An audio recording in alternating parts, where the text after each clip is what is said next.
मौसम विभाग की ओर से जारी अलर्ट के बाद प्रदेश में कहीं भारी बारिश तो कहीं हल्की बारिश हो रही है, जिसके बाद जिलाधिकारी वंदना सिंह के आदेश पर आज सरकारी और गैर सरकारी स्कूल बंद किए गए हैं। नैनीताल में कक्षा 1 से 12 तक सभी स्कूलों में छुट्टी के आदेश जारी किए गए और भारी बरसात को देखते हुए सभी अधिकारियों को अलर्ट पर रहने के निर्देश भी दिए। हल्द्वानी शहर के राजपुरा में वार्ड नंबर 12 की पार्षद राधा आर्य और सामाजिक कार्यकर्ता विनोद कुमार की ओर से शिल्पकार सेवा संस्थान में निःशुल्क स्वास्थ्य शिविर का आयोजन किया गया। इस शिविर में liver, kidney, cholesterol, blood sugar, blood pressure और हीमोग्लोबिन समेत कई प्रकार की जांचें की गई। शिविर में सुबह से शाम तक लोगों की काफी भीड़ रही। वहीं स्वास्थ्य शिविर में महिलाओं को सैनिटरी पैड भी वितरित किए गए। निवर्तमान पार्षद राधा आर्य और सामाजिक कार्यकर्ता विनोद कुमार पिन्नू ने बताया कि बरसात के दौरान कई सारी बीमारियां होती हैं, जिसके चलते स्वास्थ्य शिविर लगाया गया है।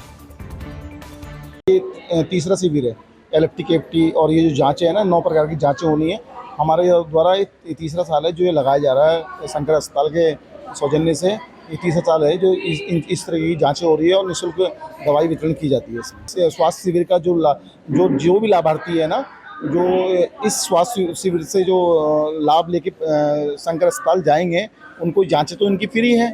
बाकी आगे के ट्रीटमेंट में जो भी होगा, जो भी उनका ट्रीटमेंट होगा, उसमें 50% का उन्हें लेस मिलेगा। निःशुल्क स्वास्थ्य शिविर का आयोजन किया है, जिसमें हमारा एक ही उद्देश्य है कि हमारे क्षेत्र की जनता स्वस्थ रहे और जिसमें हमने कई सारी निःशुल्क जांचें करी हैं, जैसे LFT वगैरह और ब्लड टेस्ट हो गया, हीमोग्लोबिन टेस्ट हो गया, डेंटल टेस्ट हो गए।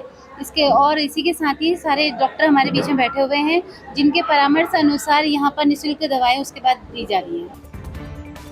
महान surveyor general sir George Everest के 234वें जन्मदिवस को पर्यटन विभाग के अधिकारी भूल गए, जबकि पूर्व में पर्यटन विभाग की ओर से जॉर्ज एवरेस्ट हाउस में सर जॉर्ज एवरेस्ट के जन्मदिन पर कार्यक्रम आयोजित किए जाते रहे हैं। इस बार पर्यटन विभाग का कोई भी अधिकारी जॉर्ज एवरेस्ट नहीं पहुंचा, जिससे पर्यटन विभाग की सर जॉर्ज एवरेस्ट को लेकर उदासीनता साफ नजर आती है। सर जॉर्ज एवरेस्ट का भारत के मानचित्र में बहुत बड़ा योगदान रहा और उनकी ओर से जॉर्ज एवरेस्ट को भी नापा गया। हिमालय क्षेत्र की मैपिंग आसान काम नहीं था, ऐसे में उनके सहयोगी की ओर से इस कठिन कार्य को किया गया था, लेकिन आज ऐसे महापुरुषों को सरकारी विभागों की अनदेखी का सामना करना पड़ रहा है। वहीं जॉर्ज एवरेस्ट में निजी संस्थाओं द्वारा एक सूक्ष्म कार्यक्रम आयोजित किया गया, जिसमें सरकारी विभागों के अधिकारी नदारद रहे।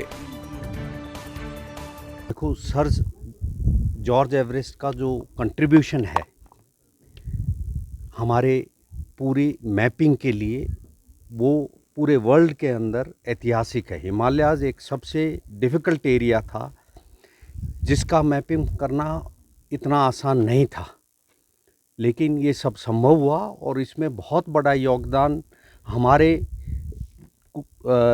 भी जो एक्सप्लोरर थे उनका था।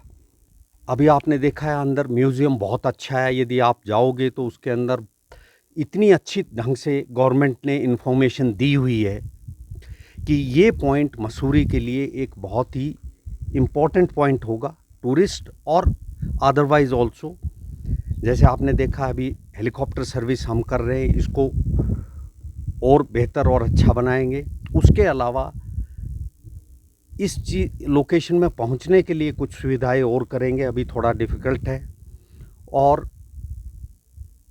जितना इसको हम सुंदर बना सकते हैं कंट्रीब्यूशन करके, खुद से या गवर्नमेंट से या जैसे भी करके, ये मसूरी के लिए एक मस्ट सी पॉइंट बनाना चाहते हैं और वो ये पक्का बनेगा।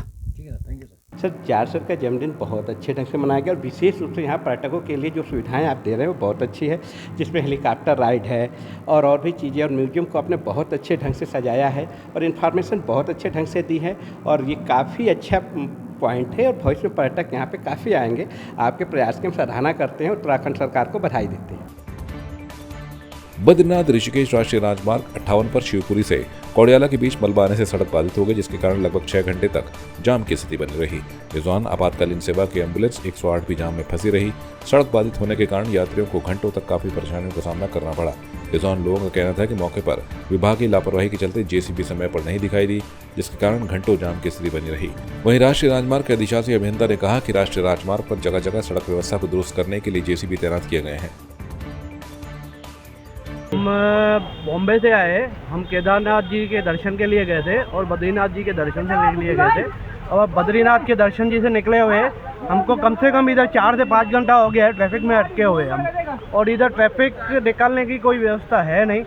थोड़ी देर पहले आए, उधर भी पहाड़ से पत्थर वत्थर गिरे, तो हम ठीक है सबको कोऑपरेट भी कर रहे हैं, पर हम पब्लिक को भी कोऑपरेट करना चाहिए, हर किसी को धीरे धीरे पूरा निकालना चाहिए ट्रैफिक। घने जंगल में फंसे जी, कोई पानी नहीं है, कुछ पूछो क्या से कोई दूर दूर तक हम पैदल गए जी, कुछ भी नहीं है। यानी करीब 2 घंटे हो गए और लग क्या रहा पहाड़ वगैरह गिर गया वो आगे ऐसा ही लग रहा कुछ आगे पर मालूम नहीं है क्या। अब ये है कि अपने ध्यान तो देना चाहिए, अपने ये पहाड़ियाँ जब गिरती हैं तो हल्की हल्की अलर्ट रहना चाहिए अपने प्रशासन, तुरंत हल्की हल व्यवस्था हो अपने आधा घंटे के अंदर अपना।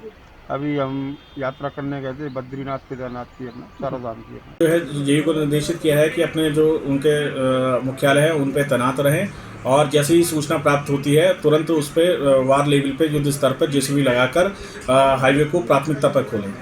निर्देश ये दिए गए हैं कि जो भी हमारे जेसीबी ऑपरेटर है वो उन्हीं स्थानों पर जो चिन्हित स्थान उनके लिए बनाया गया वहीं पर रहें, उसको छोड़कर कहीं ना जाएं और जो भी उनकी व्यवस्थाएं वगैरह वहाँ पर करा दी गई हैं और तेल वगैरह की व्यवस्था एक्स्ट्रा कैन में रखी गई है उनकी। मेरा यही अनुरोध है कि क्योंकि बरसात का समय है और धीमी गति से वाहन चलाएं और थोड़ा सा देखते हुए कि पत्थर वगैरह गिरने का बरसात में संभवतः प्रबल संभावना बनी रहती है, तो उसको देखते हुए आराम से अपनी गाड़ी का संचालन करें। हरेला पर्व को लेकर प्रभागीय वनाधिकारी अमित कंवर के नेतृत्व में बैठक का आयोजन किया गया, जिसमें हरेला पर्व को वृहद रूप से मनाने के लिए अधिकारियों से विचार विमर्श किया गया। हरेला पर्व माल देवता क्षेत्र में मसूरी वन विभाग के अंतर्गत मनाया जाएगा, जहां पर विभिन्न कार्यक्रम आयोजित किए जाएंगे। वहीं वन महोत्सव के तहत पूरे देश में 22 जून से 7 जुलाई तक पौधारोपण कार्यक्रम भी आयोजित किया जा रहा है, जिसके अंतर्गत मसूरी वन प्रभाग में पौधारोपण कार्यक्रम का भी आयोजन किया गया, जिसमें विभिन्न प्रजाति के पौधे रोपे गए। इस मौके पर प्रभागीय वन अधिकारी अमित कंवर ने बताया कि हरेला पर्व को धूमधाम से मनाने के लिए सभी अधिकारियों को अवगत कराया गया है। प्लांटेशन की जो शुरुआत हो गई है, तो एक बार प्लांटेशन का भी रिव्यू बैठक हमने लिया, जिसमें इस वर्ष हमारे द्वारा जो है 930 हेक्टेयर एरिया में जो है वृक्षारोपण किया गया है, जिसमें लगभग जो है 3,30,000 पौधे जो हैं वो रोपे जाएंगे। इसके अलावा आज जो है क्योंकि अभी हमारा वन महोत्सव जो है वो चल रहा है, तो वन महोत्सव में जो लोगों के साथ मिलकर जो वृक्षारोपण के प्रोग्राम जो किए जा रहे हैं उसका भी हम लोगों ने रिव्यू लिया और वन महोत्सव की जो है रेंजेस में जो है अच्छे स्तर पर जो है मनाया जा रहा है। इसके पश्चात हरेला क्योंकि 16 जुलाई को जो है वो प्रस्तावित है और हरेला पे भी जो है एक वृहद कार्यक्रम हमारे द्वारा प्रस्तावित किया गया है, तो उसके बारे में भी जो है वो आज जानकारी जुटाई गई और जो प्लानिंग है वो प्लानिंग हमारे द्वारा जो है इस बार जो राज्य स्तरीय जो हरेला कार्यक्रम है वो मसूरी वन प्रभाग के अंतर्गत ही जो है वो मनाया जाएगा पूर्व वर्षों की भांति। तो अभी माल देवता जो हमारी नर्सरी है उसके पास में एक साइट का जो है वो चयन किया गया है, जिसको एक राज्य स्तरीय कार्यक्रम के रूप में जो है वो वृहद रूप से चलाया जाएगा। उत्तराखंड बाल संरक्षण आयोग ने मसूरी नगर पालिका सभागार में बाल श्रम रोकथाम, बचाव और पुनर्वास के संबंध में बैठक का आयोजन किया, जिसमें विभिन्न विभागों के प्रतिनिधियों सहित मसूरी की विभिन्न संस्थाओं के प्रतिनिधियों ने भाग लिया। बैठक में बाल श्रमिकों से संबंधित कई बिंदुओं पर चर्चा की और बाल श्रम रोकने व उनको सही राह दिखाने के लिए सरकारी योजनाओं की जानकारी दी गई। इससे पूर्व उन्होंने मसूरी के कई स्कूलों का निरीक्षण किया और अनियमितता पाए जाने पर उसे दुरुस्त करने के आदेश दिए। देखिए, एक तो वहाँ पर खाली कमरे थे और आपसी स्कूलों का कुछ मुद्दा था कि ये इस विद्यालय का या उस विद्यालय का है।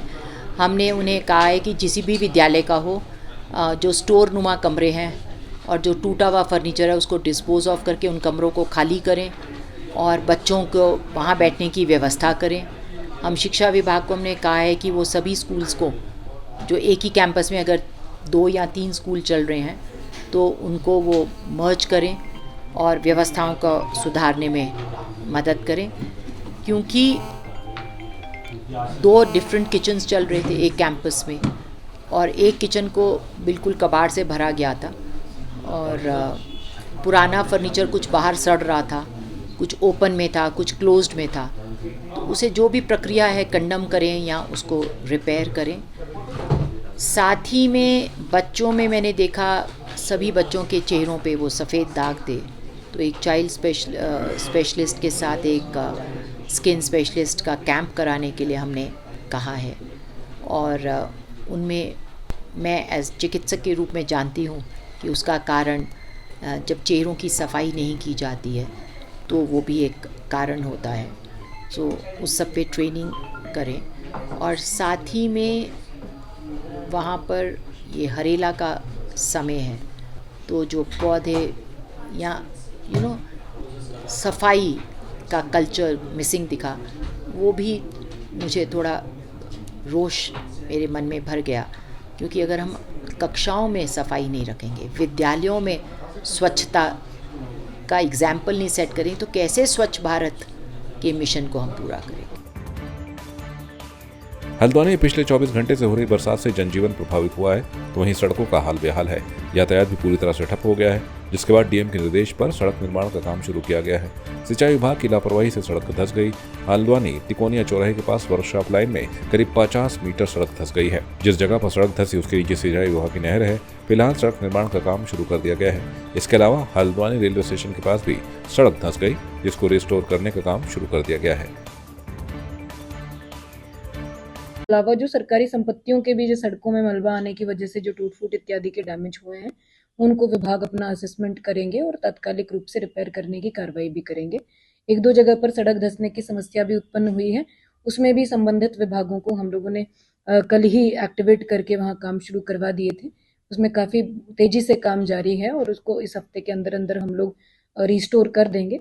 एक रेलवे स्टेशन के पास भी इशू सामने आया था, वहाँ जल संस्थान का सीवर लाइन का जो चेंबर है उसकी वॉल क्षतिग्रस्त होने की वजह से ऊपर की सड़क गिरी हुई है, तो उसमें जल संस्थान ने भी अपना काम आरंभ कर दिया है। आपकी इस पर क्या राय है, हमें कमेंट कर जरूर बताएं। इसके साथ ही आप हमारे YouTube चैनल को सब्सक्राइब कीजिए। आप हमें Facebook, Instagram, Twitter और कू ऐप पर फॉलो भी कर सकते हैं। और संवाद 365 के साथ एक क्लिक में जुड़ने के लिए डाउनलोड कीजिए संवाद 365 ऐप।